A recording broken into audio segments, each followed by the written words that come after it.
Thank you so much, Angela. And I am here with Darren Walker, who's the president of the Ford Foundation. Darren, it's great to be with you. Thank you, John. I want to pick up where Angela started with what you wrote in that great piece you wrote about nuance, which is an idea I want to get back to later. But you wrote that extreme challenges remain extremely unsolved. Tell me what some of the extreme challenges are that we face. I think the great challenges of our day are climate and what to do about the ecosystem that we are seemingly destroying. I think in our country, the legacy of racism and the racialized caste system that we have lived under for 400 years remains a major barrier to achieving the ideals that our founding fathers documented in those great documents, the Bill of Rights, the Constitution. We are far from realizing those ideas, John. So we've got work to do. And let me pick up on the race piece. We'll go back to climate in a minute. You mentioned the caste system. I have Isabel Wilkerson's book in my head at the moment about caste. And the reason I wanted to touch on that is these problems are so big.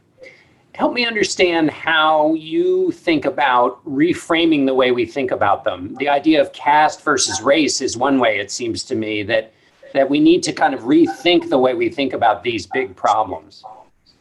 Well, I think we have to, as Americans, come to grips with our history. And that is painful because for those of us who love this country, and I consider myself a privileged person, Darren Walker's story could only be possible in America. Every day I live with gratitude for having been born in this great country. But I also live with the recognition that the history I learned was not the full history, was a romanticized history of exceptionalism. And there are many ways in which we are exceptional and have been as a nation, but we have not told the full narrative, the unsavory and regrettable parts of our history, which must be told. And if we are to be the America that we want to be. Tell us a little bit of the Darren Walker story, because it is inspirational. And when you talk about the word privilege, where does that come from, that sense of privilege for you? Well, I think it's so appropriate that we are on the occasion of LBJ and this great LBJ school meeting, John, because it was in 1965 on a dirt road in a little shotgun shack where a woman approached the porch to talk to my mother about a program in the summer of 1965, a program that President Johnson and Mrs. Johnson were strong advocates for. The name of the program was called Head Start, and I was lucky enough to be enrolled in the first class of Head Start in 1965. That was Lyndon Johnson's vision. His vision included boys and girls like me who were born without privilege, but with dreams. President Johnson and Mrs. Johnson deeply believed that little boys and girls like me should be able to live in a country where our dreams could be realized, where upward mobility, social mobility was indeed not a dream, but a reality. And certainly for me, going to good public schools in Texas, a great university there in Austin, made it possible for me to realize my dreams. How healthy, Darren, in your view, is that part of the American story that we tell ourselves and that we grew up believing in, which is if you're given a shot, you could make it in America? Is it as healthy as it was before? Give me a diagnosis now of that sense of opportunity in America. Well, this is not a political statement or anecdote.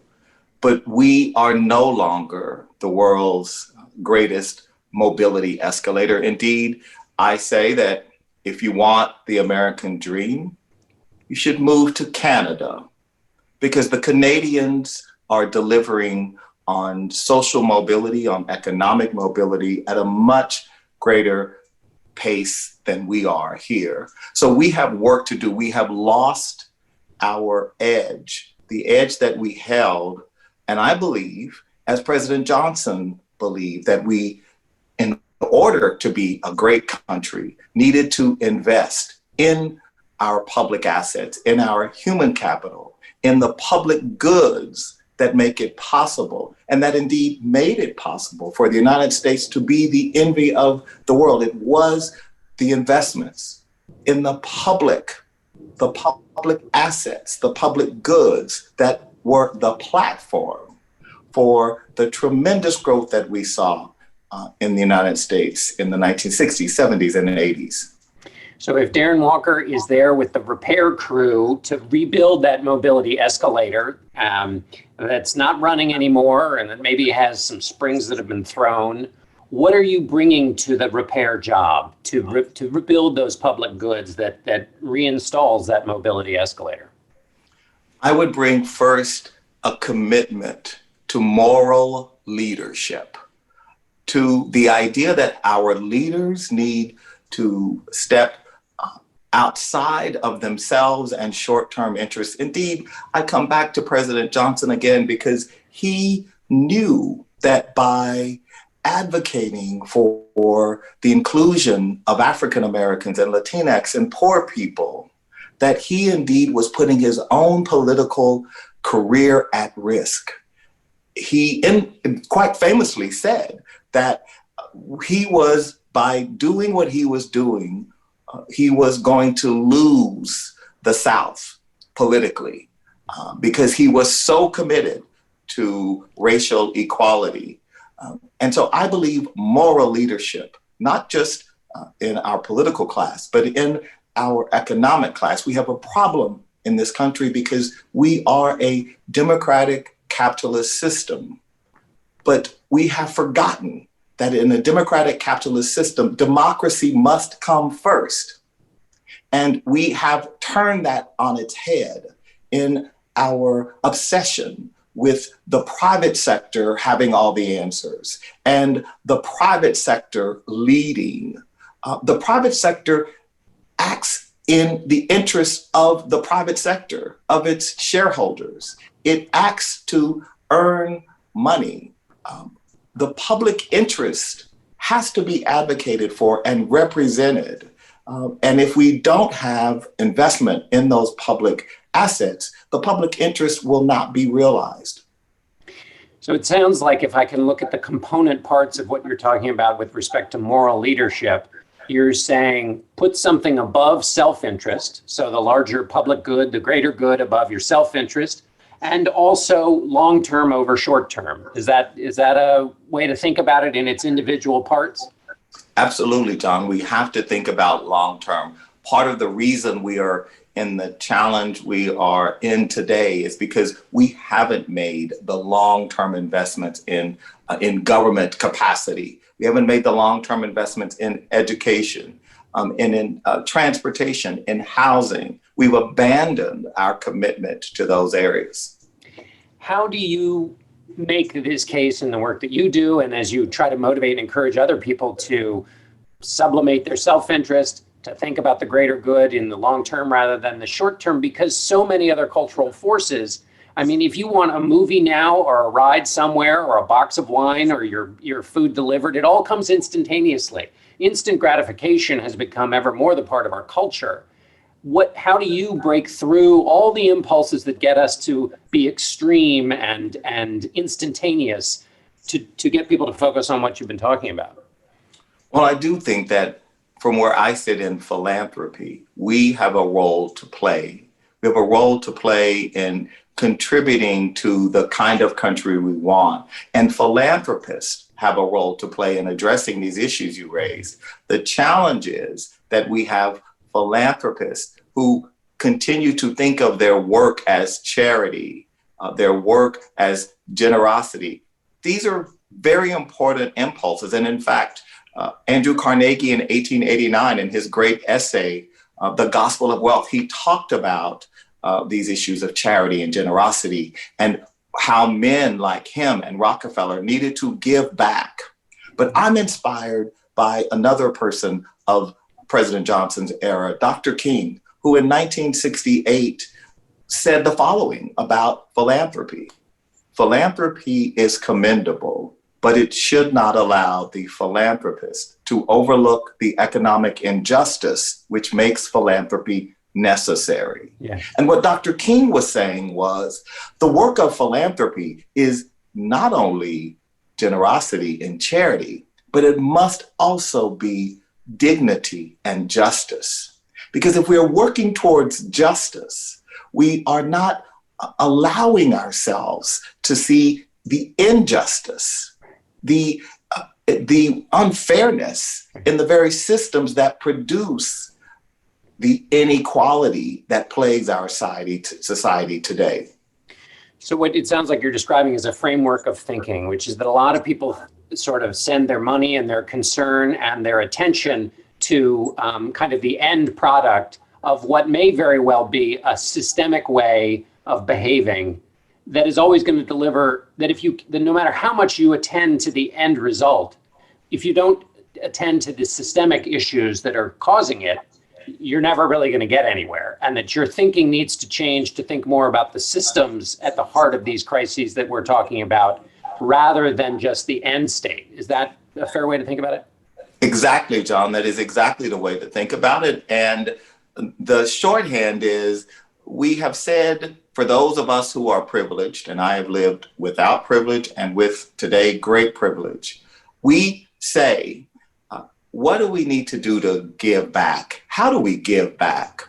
I think the question for privileged people like me is not how do I give back and what am I willing to give back?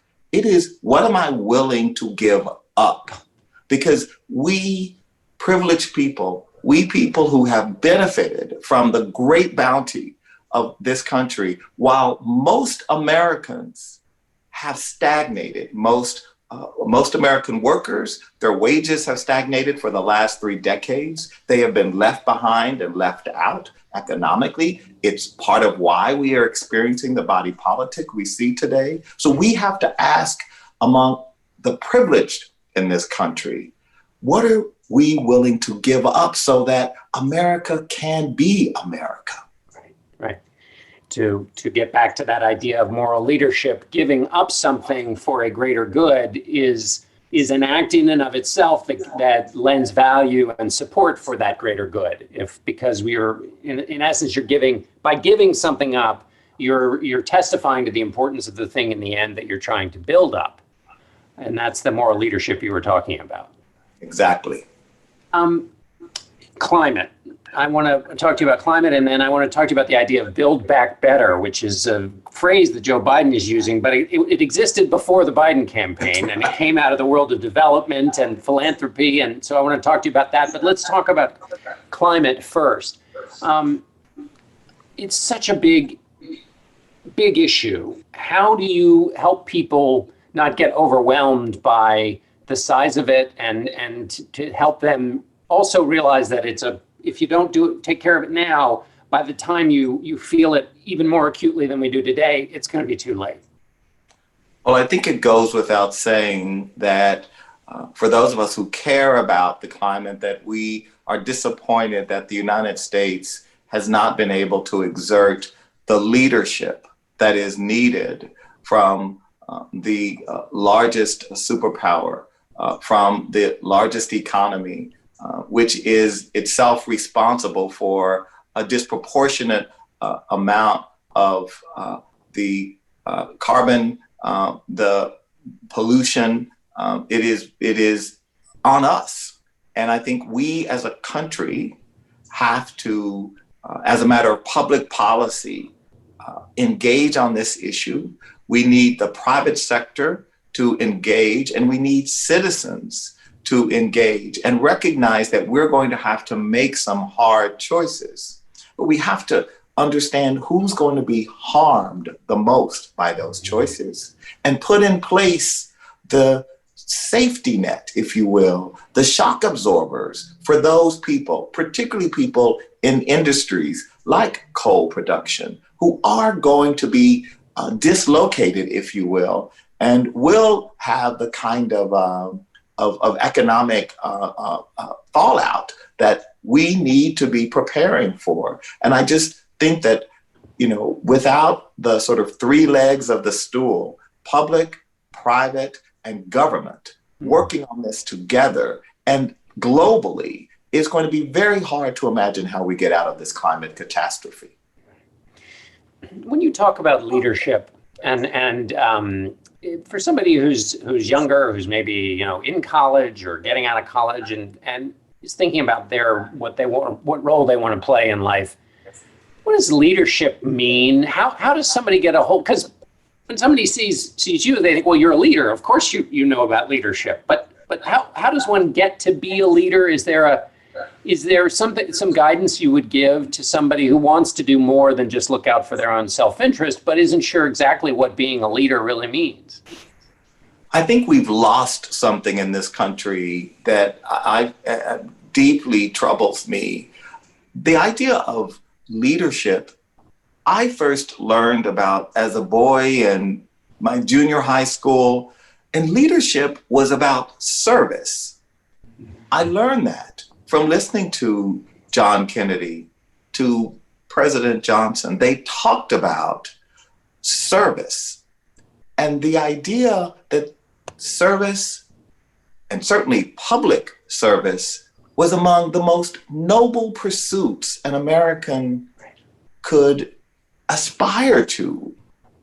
We have degraded that idea.